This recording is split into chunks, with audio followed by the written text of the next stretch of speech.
بسم اللہ الرحمن الرحیم۔ السلام علیکم ناظرین، اگر آپ لوگوں کو ہماری خدمات پسند آ رہی ہیں تو ابھی ہمارا چینل سبسکرائب کر لیں تاکہ ہمارے حوصلے میں اضافہ ہو۔ اس کے علاوہ ویڈیوز کو لائک کریں اور زیادہ سے زیادہ شیئر کریں تاکہ اور لوگ بھی ان ویڈیوز سے فائدہ اٹھا سکیں۔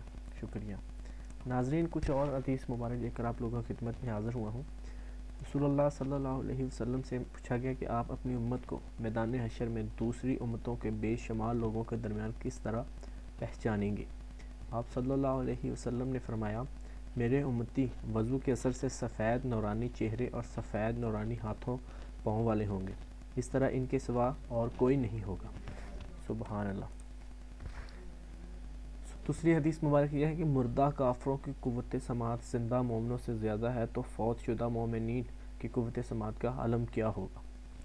ناظرین، غزوہ بدر کے بعد حضور نبی کریم صلی اللہ علیہ وسلم نے قتل ہو جانے والے کافروں کے نام لے کر پکارا اور ان سے پوچھا کہ ہم نے تو اپنے رب کا وعدہ سچا پایا، اے کفار مشرکین، کیا تم نے بھی اپنے رب کا وعدہ سچا پایا؟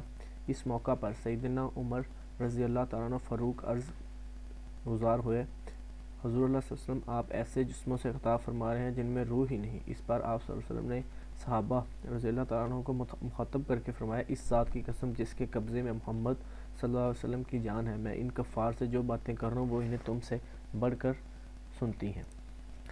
ناظرین، حضرت ابو ہریرہ رضی اللہ تعالیٰ عنہ فرماتے ہیں کہ میں نے رسول اللہ صلی اللہ علیہ وسلم کو یہ ارشاد فرماتے ہوئے سنا، میری ساری امت معافی کے قابل ہے سوائے ان لوگوں کے جو خلم کھلا گناہ کرنے والے ہوں گے۔ اور خلم کھلا گناہ کرنے میں یہ بھی شامل ہے کہ آدمی رات میں کوئی برا کام کرے اور پھر صبح کو باوجود اس بات کے کہ اللہ تعالیٰ نے اس کے گناہ پر پردہ ڈال دیا، اسے لوگوں پر ظاہر نہ ہونے دے۔ وہ کہے فلاں نے میں نے گزشتہ رات فلاں غلط کام کیا تھا، حالانکہ اس نے رات اس طرح گزاری تھی کہ اس کے رب نے اس کی پردہ پوشی کر دی تھی، اور یہ صبح کو وہ پردہ ہٹا رہا ہے جو رات اللہ تعالیٰ نے اس پر ڈال دیا تھا۔ تو ناظرین، یہ تھی آج کی ہماری ویڈیو، اس کے ساتھ ہمیں اجازت دیجیے، ہمارے چینل کو سبسکرائب کرنا مت بھولیے۔ شکریہ، اللہ حافظ۔